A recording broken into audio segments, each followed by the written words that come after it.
unos minutos más, ya estamos cerrando casi nuestra actividad académica del día de hoy. Ya está con nosotros también nuestro último panelista.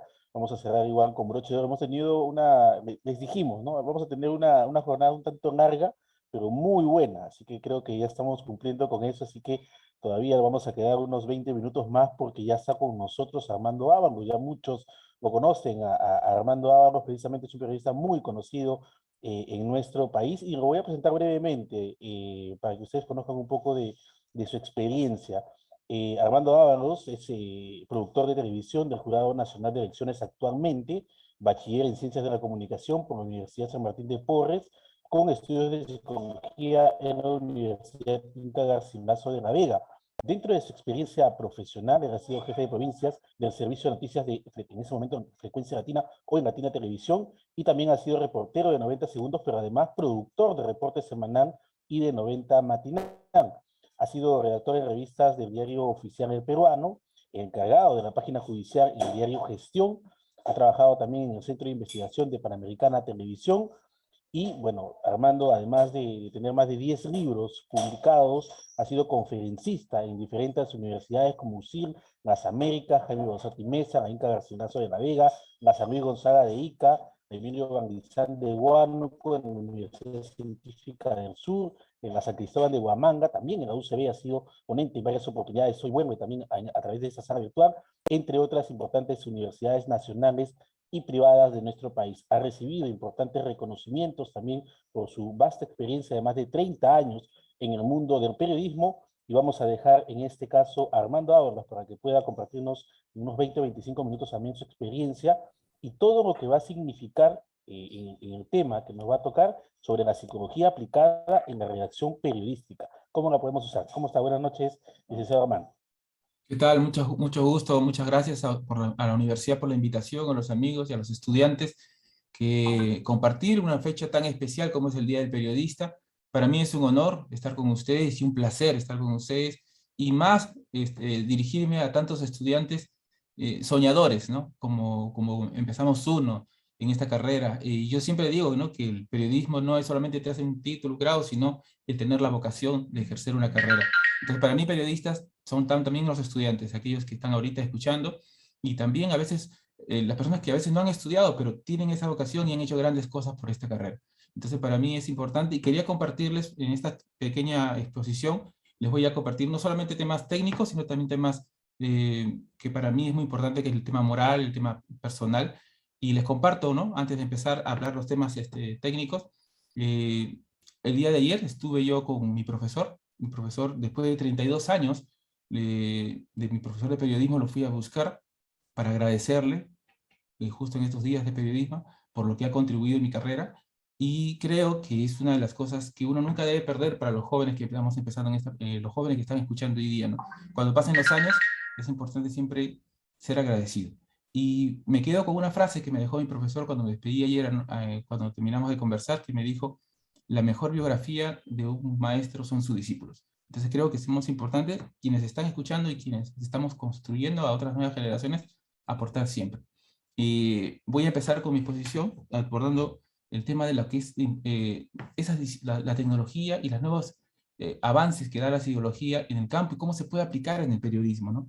Yo empezaría con una pregunta, ¿no? Ustedes se han preguntado por qué, por ejemplo, en los noticieros, casi todos los titulares, casi todos los banners y leyendas y textos que se ponen en pantallas están escritas con letras mayúsculas continuas, porque transmiten, ¿por qué? Porque transmiten fortaleza, transmiten ecuanimidad, transmiten orgullo personal, pero también es un poco de ocultamiento.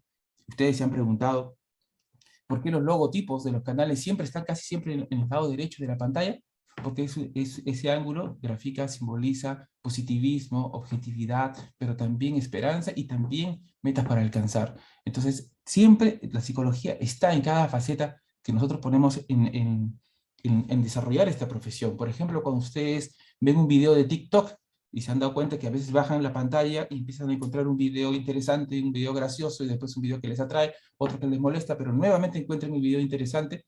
Eso en la psicología es condicionamiento operante intermitente, y es una de las formas más, las técnicas más fuertes para condicionar a una persona a seguir una conducta.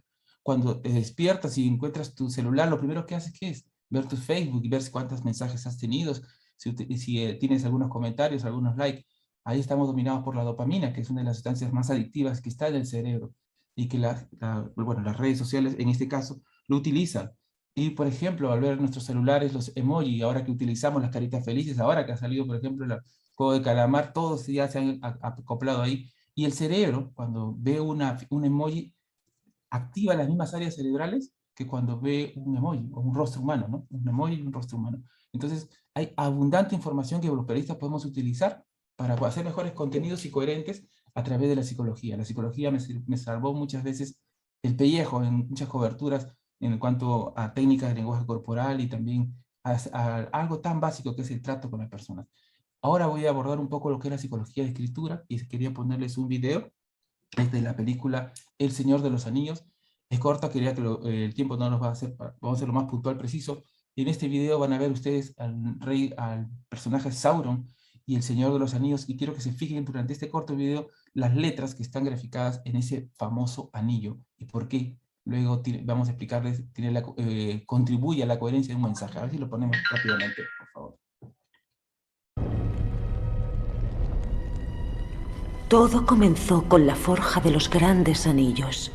En la tierra de Mordor, en los fuegos del Monte del Destino, el señor oscuro Sauron forjó en secreto el anillo regente para controlar a todos los demás. En ese anillo descargó toda su crueldad, su malicia y su voluntad de dominar todo tipo de vida. Un anillo para gobernarlos a todos. Pero hubo algunos que resistieron. Una última alianza de hombres y elfos lucharon contra el ejército de Mordor, y en las lomas del Monte del Destino libraron su batalla por la libertad de la Tierra Media. La victoria estaba próxima, pero nada puede acabar con el poder del anillo.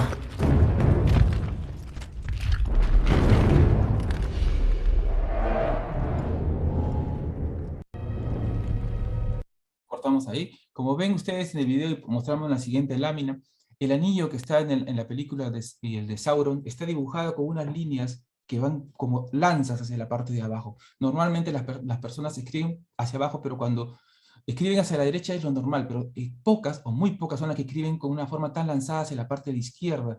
Esas personas que escriben ahí son normalmente psicópatas, asesinos, personas muy crueles, personas despiadadas. Y obviamente cuando se hizo la película, utilizaron, y si ponemos la siguiente lámina, la número 2, van a ver que se utilizó sabiamente para poder reforzar y dar coherencia a ese mensaje. Entonces, uno de los puntos principales, ¿no? Las terminaciones, como vemos, son muy prolongadas, con final acerado, anguloso y puntiagudo, que simboliza agresividad. ¿Quién más agresivo que Sauron? Y seguimos con la siguiente parte de la lámina. ¿Okay?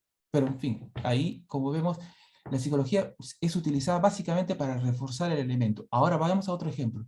Ustedes, ¿quién no ha visto la película de Joker? Que es una película extraordinaria. Es una película fascinante y que tiene unos elementos muy bonitos para analizarlo. Veamos un ratito el video de Joker para poder después explicarlo. Arthur, ¿te hace bien tener con quién hablar?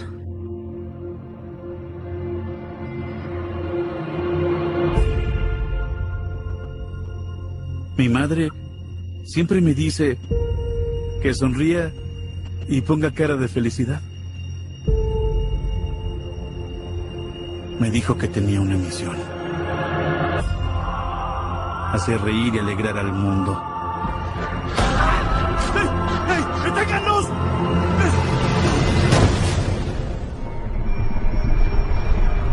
¿Solo soy yo? ¿O el mundo cada vez está más loco?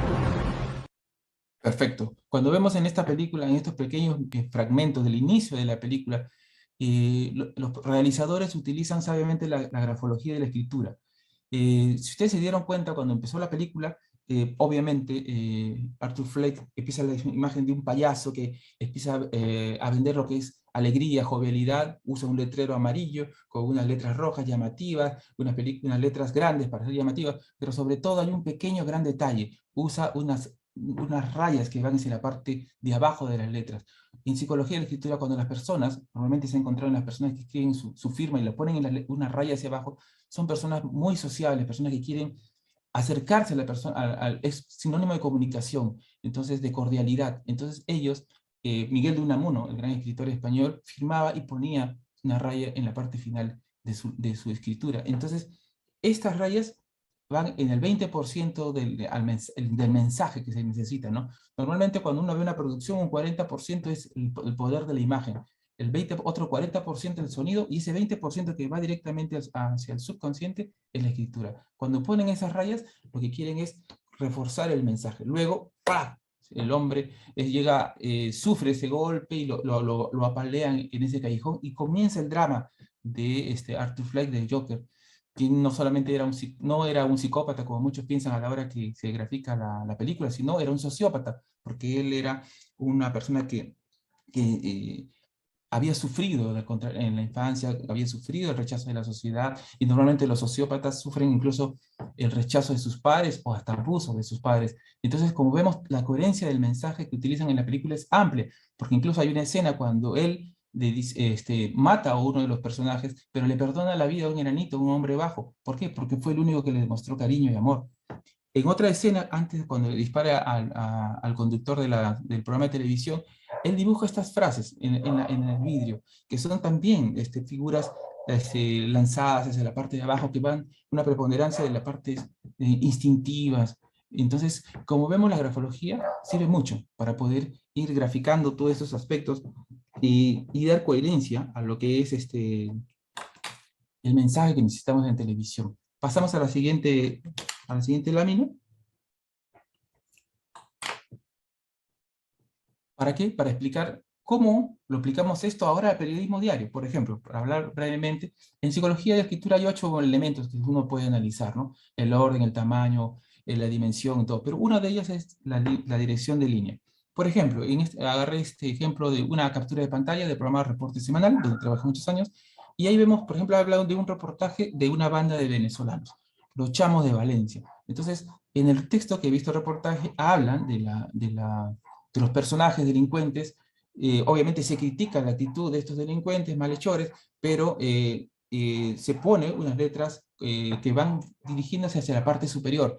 Eso significa algo positivo. O sea, en el lenguaje, en el texto, en la locución del reportero y en la parte visual se critica obviamente a estos elementos negativos de la sociedad, pero en la forma en que se va la línea, es una línea positiva, de extroversión, de dinamismo, de ansias, de objetivos realizables. Entonces no hay una coherencia. Cuando no hay una coherencia entre el mensaje que expresa el programa periodístico con la parte gráfica, el cerebro normalmente lo rechaza. Seguimos con la siguiente lámina, que encontramos otro ejemplo también, que es parecido.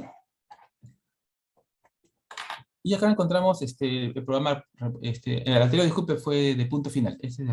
No, fue de Reporte Semanal. Este es de Punto Final.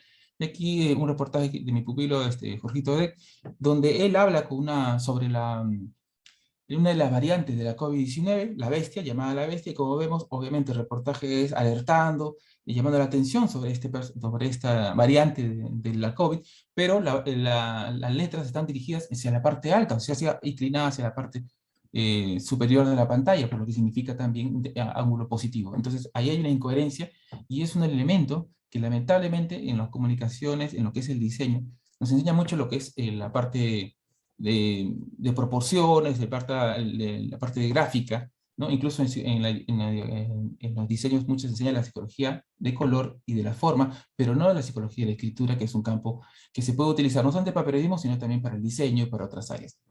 Esta es en la parte de la grafología en cuanto a la pantalla, pero ahora hay otros elementos que es la neurociencia. Si pasamos a la siguiente lámina, por favor. En la neurociencia nos está sirviendo mucho para poder hacer mejores contenidos. Por ejemplo, se ha establecido que hay por lo menos 11 o 12 palabras, según las últimas investigaciones, que despiertan el cerebro cuando uno lo dice. Entonces, además de tener los conocimientos de psicología y la escritura, al manejar, por ejemplo, temas de neurociencia, nos puede permitir hacer mejores contenidos. Aquí en la gráfica, por ejemplo, les pongo solamente para mencionar un pequeño detalle, las 11 palabras que más activan el cerebro cuando se han hecho, se han analizado los cerebros de las personas al ver programas y también spots publicitarios, ¿no? Son dominar, transformar, poder, entretener, proteger, disfrutar, conquistar. Todas, y la mayoría de ellas, si nos damos detalles, son palabras muy positivas. Entonces, el ser humano busca eso, ¿no? La seguridad, el tema de la seguridad. Y ahora, pasamos a la siguiente lámina. Pasamos a la siguiente lámina donde yo quiero ir explicando cómo estos pequeños comentarios que le estaba diciendo de la psicología de escritura y de la neurociencia lo podemos aplicar en el día a día. Y aquí quiero hacerles un comentario, ¿no? Y a raíz de una experiencia que tuvimos. Normalmente cuando estamos en la universidad nos enseñan pues lo que es la pirámide invertida, que incluso ahora ya no están, hay que tenerla con reparos porque con esto de la virtualidad y con el tema de la digitalización ya no es tan aplicable, ¿no? O sea, ahora se usa en las redes el tema de las palabras fuerzas y es otro ritmo, pero de todas maneras sirve para graficar un poco eso. Entonces siempre cuando estábamos en la universidad nos enseñaban lo que es el título, la entrada, el cuerpo de una noticia, pero cuando entré en la práctica del periodismo me di cuenta que había algo más, que es la otra pirámide. La pirámide porque yo siempre digo que el texto es una prolongación de la experiencia que vivimos en el campo. Y entonces, cuando tú llevas la otra pirámide, que es la pirámide de Maslow, de la motivación, encuentras a redondear la figura. Entonces, yo les voy a contar un ejemplo que para mí es un poco más gráfico, ¿no? Cuando estaba en Latina, una oportunidad, tenía yo una corresponsal de Chiclayo, Solange Vázquez, una chica muy habilidosa, muy inteligente, una gran corresponsal. Y recuerdo que en esa época hubo una mujer, en la época de los desbordes, que dio a luz en un helicóptero. Era una noticia extraordinaria. Y en esa época en Latina se pidió que se cubriera la noticia, pero mientras iban moviendo a un equipo de Lima, me encomendaron que dijera que vaya la corresponsal avanzando la noticia. Y en ese momento, cuando me iba a comunicar con mi corresponsal, escuché una frase que grafica esa tara social que tenemos del centralismo y que es muy perjudicial para el país. Y me acuerdo que uno de los jefes dijo que no confiaban en la capacidad de la corresponsal de provincia en poder hacer una gran noticia, en hacer una gran cobertura. En ese momento activé la segunda pirámide. Llamé a mi corresponsal y le conté la situación. Le dije, mira, esto es lo que ellos piensan, que tú no tienes la capacidad y quiero que hoy día le demostremos, carajo, que puedes hacer grandes cosas. Vas a mostrarle que tienes ovarios y vas a hacer una gran nota. La chica, no le dije, no solamente quiero que entrevistes a la mujer que dio a luz, sino que lo contactes y lo juntes con el piloto.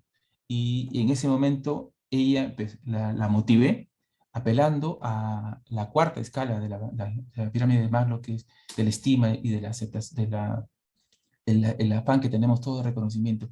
Y ella puso todo de sí para hacer el gran reportaje. Y logró lo que nadie pensaba que era posible, juntar a los dos, a la mujer que había dado a luz y también al piloto.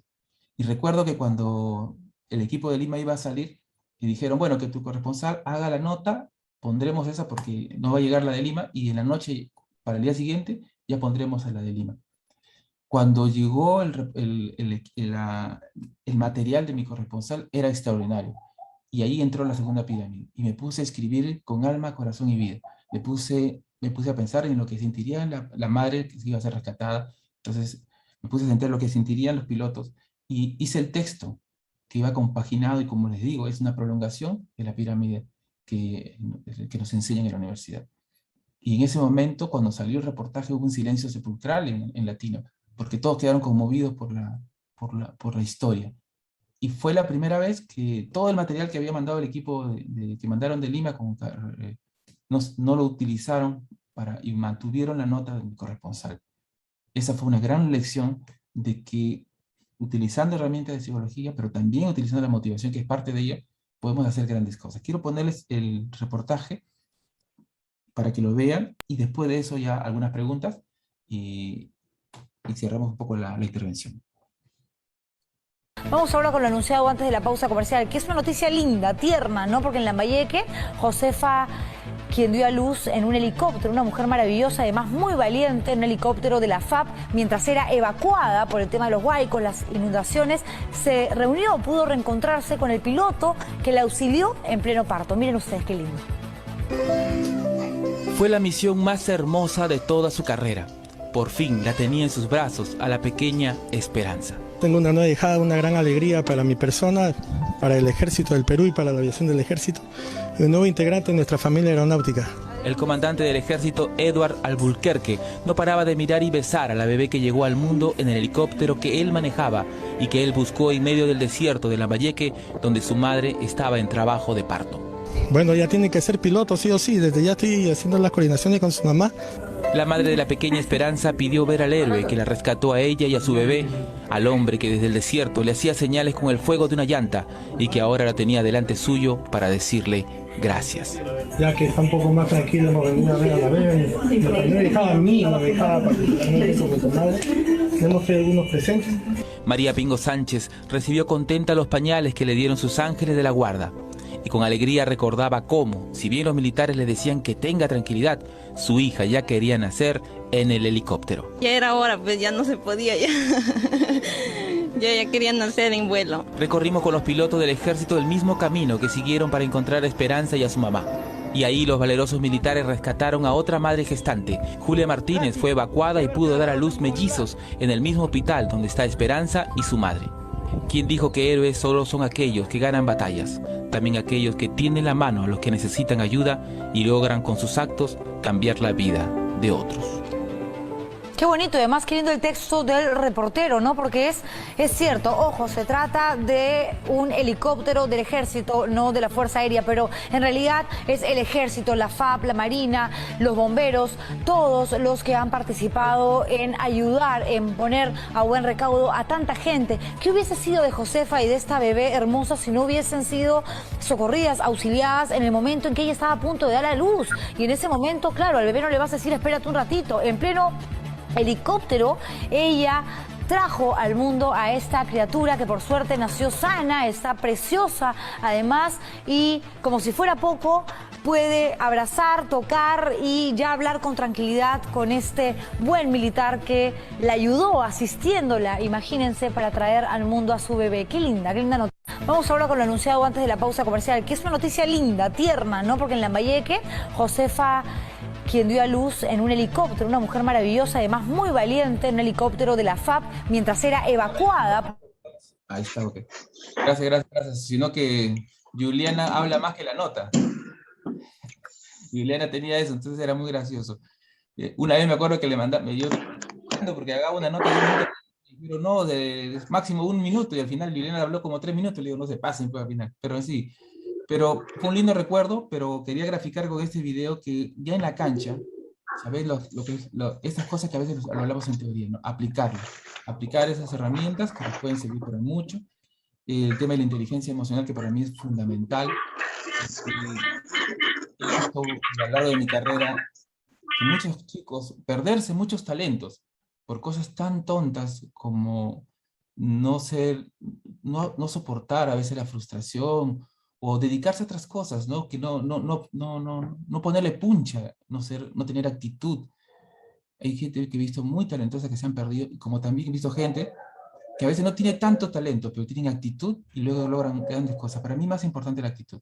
Entonces, finalmente quería agradecerle a la universidad, decirles a los jóvenes que esta es una carrera hermosa, es una carrera fascinante, es una carrera que puede hacer grandes cosas, pero que nunca pierdan la curiosidad de investigar, de estudiar, y siempre den más de lo que les piden. Una de las cosas que les podría aconsejar es eso, den más que lo que les piden en todo, en el trabajo, con la pareja, con la familia, y verán, empezarán a cosechar grandes cosas. Así que nada, les agradezco a la universidad por la invitación, y al profesor Marcelo, que también es un gran amigo que siempre lo tenemos ahí presente. Muchas gracias por la invitación.